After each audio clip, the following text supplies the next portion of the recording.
guys, my name's Tawny, and this activity is story time. And today we're going to be reading Jonathan and the Rainbow. While I'm reading this story, go ahead and get out a piece of paper and some really colorful markers and go ahead and draw your own rainbow. Jonathan and the Rainbow. Once there was a pirate who, having grown old, decided to retire and spend his days in peace. His name was Captain Forthright Jones, and he had always been one of the most famous pirates of all the pirates who sailed the Spanish Main. But being no longer young and afflicted with a rheumatism that made walking on the rolling deck uncomfortable, he retired to land. Captain Jones built a little cottage on the edge of Long Island Sound where he could watch the ships go sailing up and down. It was just big enough for him, and he painted it a delicate shade of creamy white, while the shutters and doors were painted a brilliant blue. The little red brick chimney that thrust itself up from the blue shingled roof was always a welcome sight to sailors at sea. On sunny days, Captain Jones would sit in front of his cottage and watch the waves sparkle in the sun. They reminded him of the treasure he used to carry on his faithful old ship, the Jolly Roger.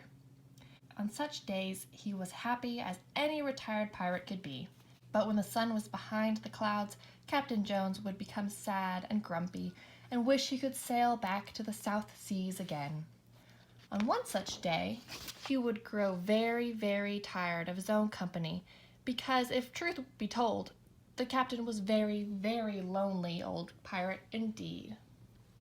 Now, the reason for his loneliness was simple enough, but he did not know that.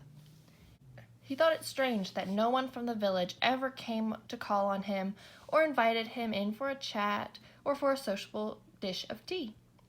He didn't realize that the sign on his front gate frightened his neighbors. What, you may ask, could possibly be on a sign that would frighten an old man's neighbors? Here is the answer. The sign read, Captain Forthright Jones, Esquire, Pirate. If Captain Jones hadn't put that sign on his gate, his neighbors probably would have loved him in no time, and perhaps might even have made him mayor. But no one came to visit him, and since no one came, no one could tell him that the sign frightened the people of the village. So Captain Jones was lonely, and the villagers kept on being frightened. But there was one person who wasn't afraid, a small boy named Jonathan. He had learned his alphabet but was not yet able to read, so the sign couldn't frighten him. When he could have read it, the sign wouldn't have frightened him anyway, because his father had taught him to never be afraid. So Jonathan was as brave as could be. Jonathan and the captain became good friends. On bright days, Jonathan would hurry over to the seaside cottage, and he always found the captain waiting for him. Sometimes the captain would tell him stories of Blackguard Flint and his terrible crew, or stories of the Admiral of the Ocean Sea. But mostly, he would tell Jonathan stories of the good old days, when piracy was a gentleman's profession, and the Jolly Roger was the swiftest and most beautiful ship afloat. And sometimes Captain Jones would show Jonathan how to reef a bowline or how to tie a sheepshank knot. One day, while Jonathan and the captain were enjoying the sun in front of the cottage, Captain Jones looked up and said, "Jonathan, my lad, it looks like rain." "Oh no, Captain Jones, it can't be rain." "And why not, may I ask?" asked the captain. "Why, it can't rain. I heard the radio report this morning, and it said that we were going to have a fair southwesterly wind and blue skies, and the weatherman is never wrong." The captain snorted. "Humph! Weather Bureau stuff. Look, Jonathan, my lad, over yonder in the northeast is a cloud no bigger than a small man's fist, and my rheumatism tells me that we'll have a blow within a matter of minutes." Jonathan shook his head doubtfully. "Aye, Jonathan, my rheumatism is more accurate by far than all the weather experts. Wait and see." And no sooner had Captain Jones spoken than the wind shifted and came blowing from the northeast. The sky darkened, and almost before Captain and Jonathan could hurry indoors, the rain came pouring down. The wind and rain beat at the windows and pounded the shingles on the roof. "Now," shouted the captain above the roar of the wind, "what do you think of Captain Forthright Jones, Esquire, as a weather prophet?" It was warm and comfortable in the cottage. The captain took down his wheezy old accordion and played and sang some of the old shanties. Here's one of Jonathan's favorites. "Oh, I am a sailor home from the sea, and nothing shall ever trouble me. What ho, what ho, what ho." Then Captain Jones prepared a snack of toast and strawberry jam and milk. He threw a chunk of driftwood into the fireplace, and when the fire was roaring up the chimney, he told Jonathan stories of pirates and shipwrecks. Soon the storm blew out to sea, the sun came out again, and the air was sparkling bright. Jonathan helped wash the saucers and glasses, and while the captain opened the windows and let the fresh sea air come billowing in, Jonathan carried the chairs outdoors. When he got to the front of the cottage, he saw something that astonished him: a rainbow arching over the sea. He was breathless with surprise and delight. Then he caught his breath and cried, "Captain, Captain Jones, look, sir, a rainbow, come quickly." Captain Jones hurried out just as fast as he could, untying his apron as he came. "Well," said the captain, "well." And because he too was overcome by the beauty of the rainbow, he said, "Well," just once more. Finally, Jonathan spoke. "Captain Jones, sir, is it true what they say about rainbows?" "True? Is what true?" "You know, about the pot of gold at the end of the rainbow and all that." Captain Jones stared at Jonathan in surprise. "Is it true?" repeated the captain. "And why wouldn't it be true?" "Well, sir, I don't know for sure. I hear so many strange things from grown-ups. I don't know what to believe." The captain looked at Jonathan gravely. "Jonathan, my lad, there are some things that are always true. Rainbows, for example." "And how about the pot of gold?" asked Jonathan. "If rainbows are true," said the captain, "then the pot of gold must be true too. It's only natural." "Oh," said Jonathan. Captain Jones grunted and started to say something, but didn't. Finally, he pointed at the rainbow. "Do you see that rainbow, Jonathan?" Jonathan nodded. "I was just thinking," said the captain, "that it would be pretty nice to have a rainbow, a private rainbow, as it were, that would be one's own, and a mighty fancy thing to have around the house. I've a mind to go out and get that rainbow." "But you can't do that, sir. It would be wrong." "Wrong?" laughed the captain. "I'd only borrow it for a spell, that's all." Jonathan said nothing. "Well," said the captain, "no matter what anyone thinks, I'm going to have that rainbow. It'll get water-soaked out there all by itself, and I better fetch it in from the damp. I'll put an advertisement in the newspaper, and the owner can call to pick it up." "Nobody," said Jonathan, "but nobody owns the rainbow. It belongs to everyone, and you'll be awfully sorry if you take it." "Aw, shucks," said the captain. "It's only a little rainbow. It'll never be missed." "I'll miss it," said Jonathan. But the captain pulled his hip boots high and ran down to the beach. "Want to come along, Jonathan?" he called. But Jonathan shook his head. The captain scrambled into his rowboat and bent over the oars. When the captain reached the rainbow, he found it larger than he supposed. He cast a rope around one end of it and knotted it. He thought he could drag the rainbow to shore, but it was too big, and though he rowed and rowed, the rainbow could not be budged. Then he tried to gather it up, but it was like gathering up an armful of feathers, and of course it slipped out of his hands. Then he tried folding it, but although the rainbow was flimsy soft, it popped out of the boat like a jack-in-the-box. Then he remembered the heavy pot of gold at the end of the rainbow. Perhaps it held the rainbow fast. So hand over hand, as though he was pulling in an anchor, he brought the pot of gold up from the bottom of the sea. Now, he thought, I'll just stuff the rainbow right into the pot. It's only half full of gold anyway, there's room enough. But as he reached over to lift the pot into the boat, he lost his balance. The boat tipped, the pot of gold tore loose from the rainbow, and down, down it went, back into the cool green water at the bottom of the sea. The captain sat down and wiped his forehead. The line he had tied around the rainbow was secure, and so the rainbow was still his, even though the pot of gold was lost. Then he had another idea. He decided he would try rolling up the rainbow as one might roll a rug. He did, and soon, somewhat wet at the ends, the rainbow was stowed in the boat. He rowed back to shore, hoisted the rolled rainbow onto his shoulders, and carried it to his cottage. Jonathan watched as the captain put the rainbow in the cellar. "There," said the captain to Jonathan as he locked the trapdoor leading to the cellar. "Now I have a rainbow all to my own. Is there another man in the whole wide world who can say as much?" Jonathan said sadly, "I must be leaving now, Captain." "So soon?" "I'm afraid so. Goodbye."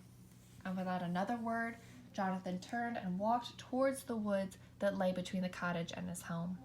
Halfway through the woods, Jonathan heard the sounds of weeping, and although he searched, he could see no one. He looked above, but all he could see was the sky shining through the leaves and a single blue jay sitting on a twig. Then Jonathan looked down at the grass. He was astonished to see hundreds of small fairies, each carrying a tiny bucket of gleaming paint. Unlike all the other fairies he had ever heard about, though, these fairies were not happy. They were weeping. One of the fairies, who was taller than the others, wasn't weeping. Instead, he sat on a puffball, deep in thought, with his chin resting on his fist. Jonathan cleared his throat, and the fairy looked up. "Please go away," said the fairy.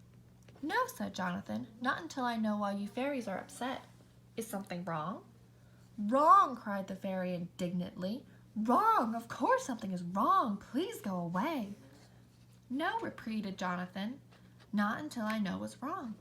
Perhaps I can help you." "I doubt it," said the fairy, "but if you must know, I'll tell you.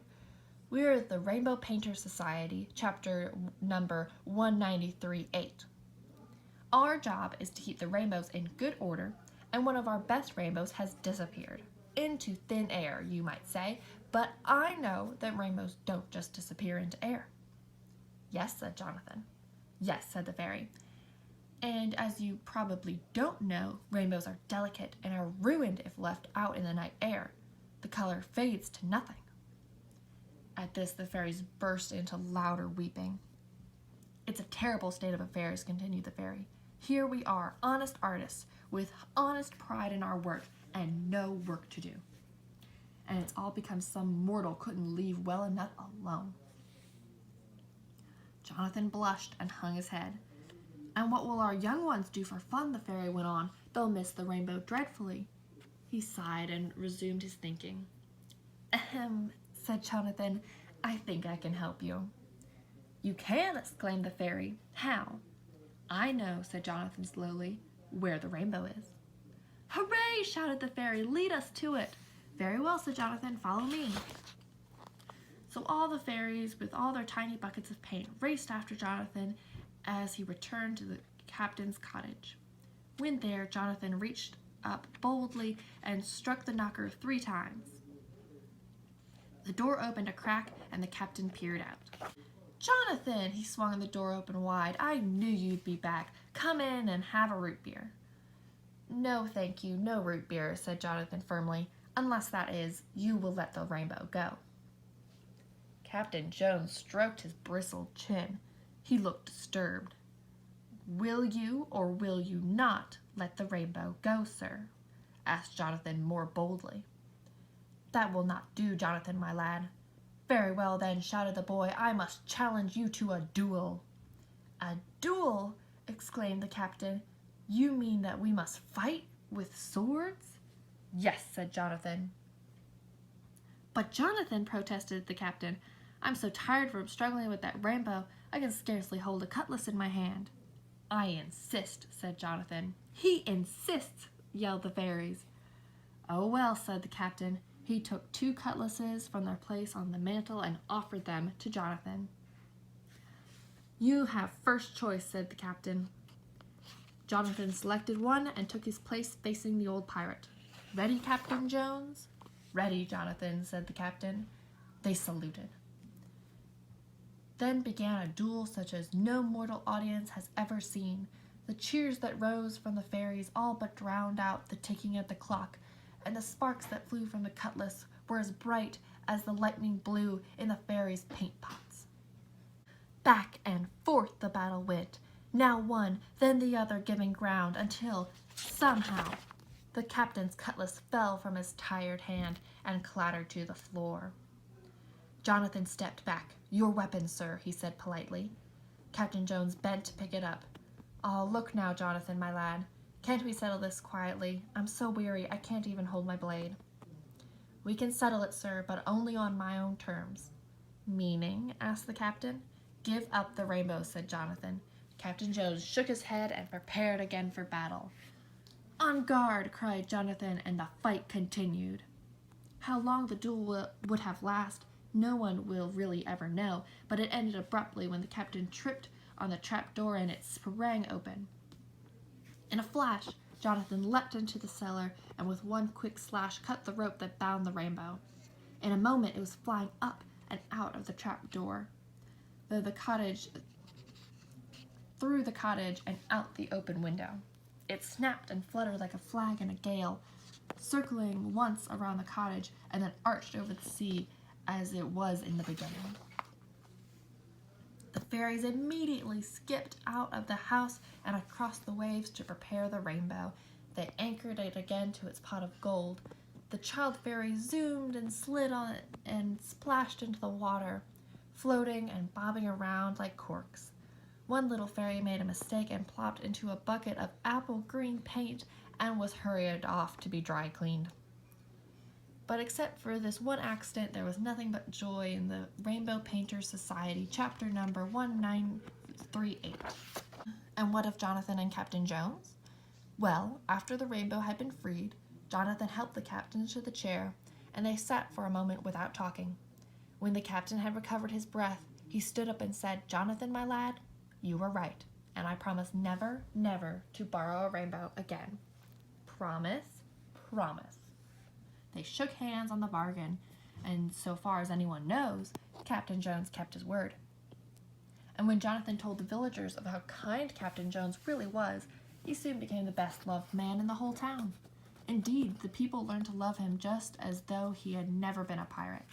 They invited him to all their parties and celebrations. And when the village had its strawberry festival, he sat in the place of honor and helped serve the whipped cream.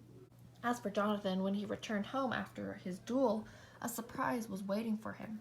A beautiful jacket made from the most astonishing cloth, and tucked into one of the pockets was a neatly lettered card which read, "To Brother Jonathan, our friend and honored member of Rainbow Painters Society, we send you this jacket made of rainbow remnant. Yours very truly, the Rainbow Painters Society, chapter number 1938. The end. Thank you for joining me for story time. I had a really great time reading this book with all of you. And also, I'd really like to see all of your pictures of rainbows. So go ahead and take a picture of that and put it in the comments. Thank you, and I'll see you all next year.